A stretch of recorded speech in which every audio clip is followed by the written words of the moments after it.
सकट ये कौन था? ये हिरण्यास, हिरण्याकश्यप हिरण्यास राक्षस था। तो हिरण्यास का पुत्र था, इसका नाम था उत्कच। बहुत तपस्या किया, बड़ा बलवान हो गया। और जब बड़ा बलवान हो गया उत्कच, तो एक दिन क्या किया, कुछ खाया पिया और ऐसे अंतरिक्ष में घूम रहा था। राक्षस लोग तो उड़ते ही हैं। सो राजिम क्षेत्र में, रायपुर छत्तीसगढ़, वहां लोमेश ऋषि का आश्रम। तो लोमेश ऋषि का आश्रम था। तो लोमेश ऋषि ने क्या किया कि अपने आश्रम में खूब फूल पत्ती लगा करके, तुलसी पत्र इत्यादि सब नाना प्रकार लगा करके खूब बढ़िया आश्रम सजाया था। अब आश्रम सजा करके कहीं चले गए थे।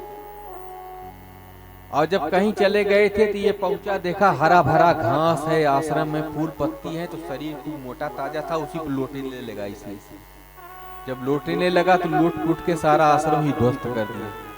उधर से जब लोमेश ऋषि कमंडल लेकर के आए तो देखे हमारा आश्रम ही तहस नहस कर दिया। कौन है? तो ये हंस रहा था, शरीर पर ऐसे ऐसे दिखा रहा था बल। उन्होंने कहा, अरे मूर्ख तुम कौन हो? उसने कहा, मैं हिरण्यास का पुत्र हूँ, असुर सम्राट, हमारा नाम उत्कच है। तो उन्होंने कहा, हमारा आश्रम क्यों उखाड़ दिया? तो उसने कह दिया कि देखो महाराज, शरीर में बड़ी खुजली हो रही थी, कोई मिल नहीं रहा था युद्ध करने के लिए, यही लोटा फूटा तो आपका आश्रम छिन्न भिन्न हो गया। तो उन्होंने कहा, आपके शरीर में बड़ी खुजली है? उन्होंने कहा, महाराज अब खुजली शांत हो गई है। लोमेश ऋषि को क्रोध आ गया। उन्होंने कहा, मूर्ख, तुम्हारे शरीर की खुजली हमारा आश्रम नष्ट कर दिए, तो यही तुम्हारा शरीर ही तो कारण है हमारे आश्रम नष्ट होने का ना। क्रोध आ गया। उन्होंने कहा, जाओ तुम्हारा शरीर ही स्वाहा हो जाए।